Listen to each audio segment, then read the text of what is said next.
My name is Mary Kay, and welcome to my YouTube channel. This is my first episode. I'm a bit nervous,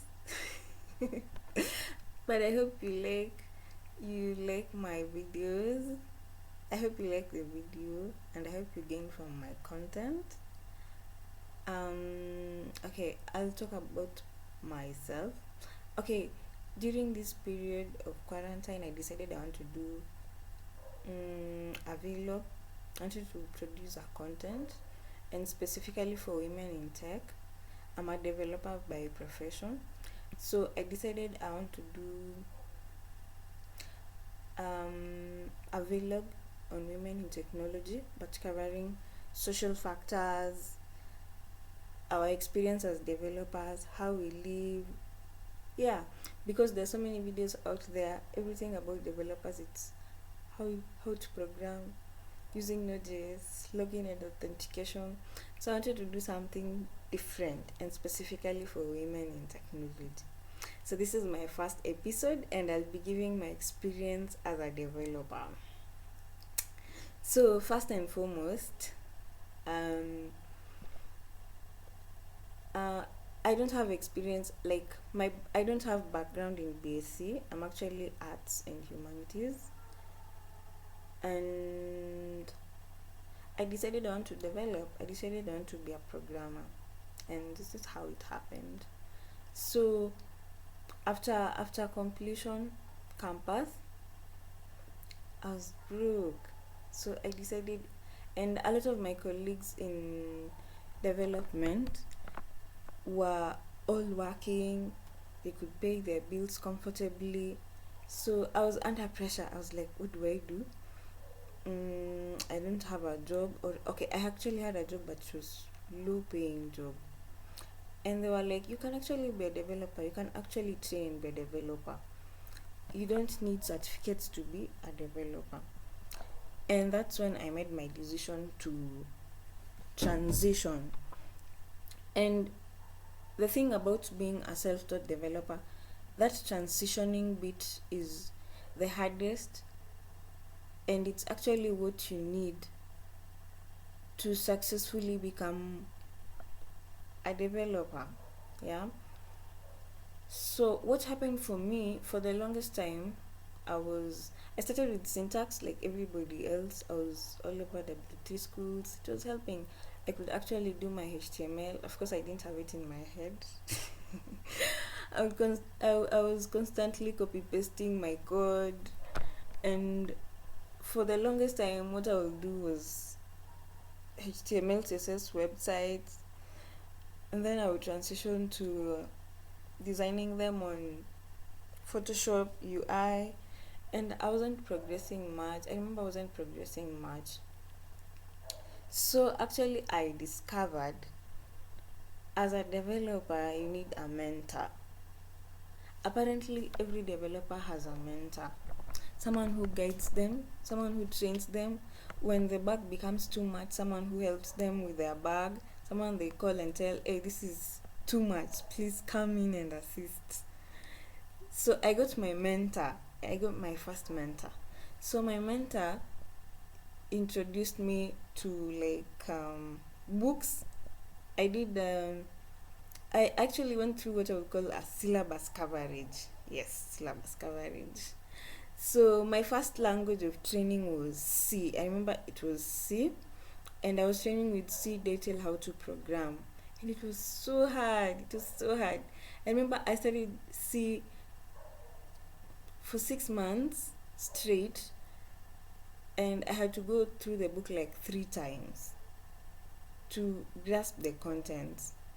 But I remember by the time I was done with the book, I could actually think of, how, like, I think my mind actually transitioned. Like, I could feel the change. So from there, I was introduced to Java, and I used Java how to program.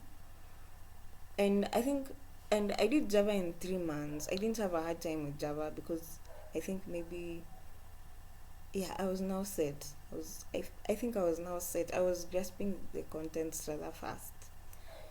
So after having the syntax, like good with the syntax, and I could actually relate to a lot of programming stuff, still I could not do a project. I couldn't do a project. So what happened, I actually got a job, but I wasn't developing. I was an IT assistant at the moment. So it took me like 3 months still doing syntax, still, going through circles and not really getting anything done. I think every programmer goes through that when you start. You're always going through a circles and circles, but you never get anything done. So I I joined a bootcamp on Python. I joined a bootcamp on Python. It was my first time sitting on a basic class and being trained how to program. It was fun. By the end of it, that's where I learned about Django. For the longest time, I didn't even know anything about work environment, ENV. I didn't know people were programming on editors. I didn't know about editors. I think that's why it took me so long to do anything tangible. So it helped me, it exposed me to more things. But that's like the only training I did. After that, I was like, hey, that was too much money to pay for a boot camp. But because I didn't have any background in BSc, it was, yeah. But I wouldn't advise someone to pay, like, use so much money to train to be a programmer. You need like one boot camp. Yes. So after my training on Python, I remember I took up my project of interest, Python Django. I did MVC. I couldn't do it to completion. Yes, I remember I couldn't do it to completion. And to date, it's not complete. But yeah, it's because I've been quite busy. So, as time went by, I realized I wasn't moving on the way I wanted. I was running out of time, my contract was coming to an end, and I had never done a project.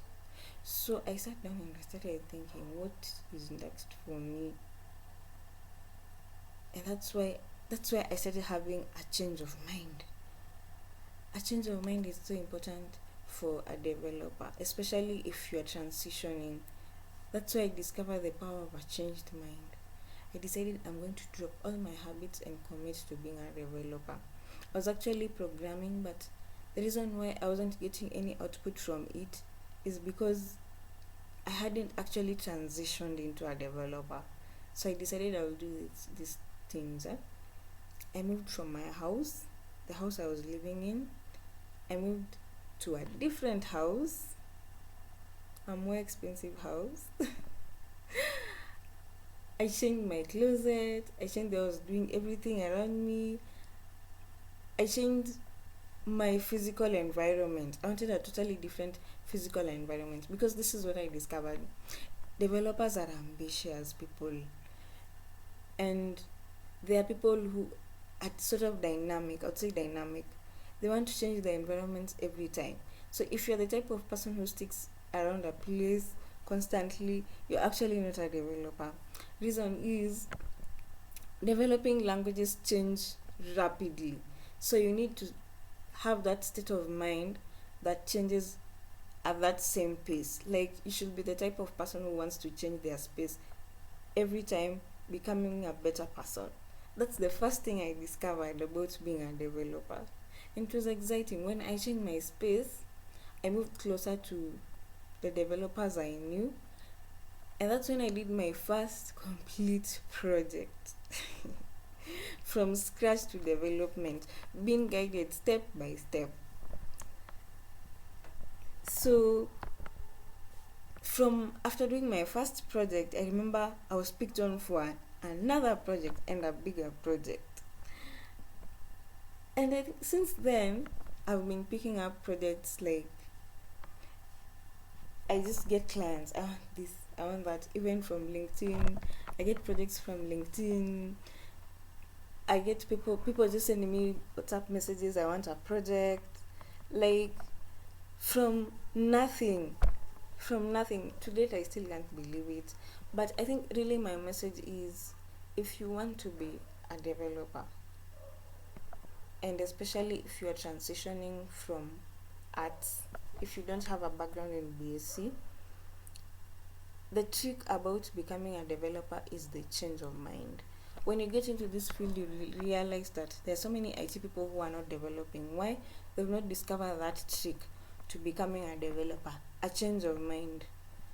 Developers, uh, being a developer is a lifestyle. It's a lifestyle. So that's why you need to, you'll drop so many things, you'll drop so many habits in order to fit in, because this field requires patience. I can tell you, there's so many times I've had to deal with a bug and go to sleep for about 12 hours because I don't want to deal with a bug again.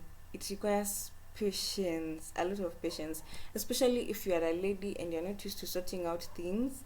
It's so hard to shift your mind from, I want someone to do this for me, or when you're used to people doing stuff for you and now you want to deal with a bug.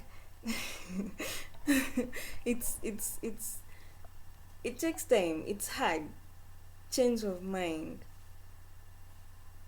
Yeah, I hope you've learned something from my channel. And I hope to post more interesting things next time. Thank you for watching. Bye.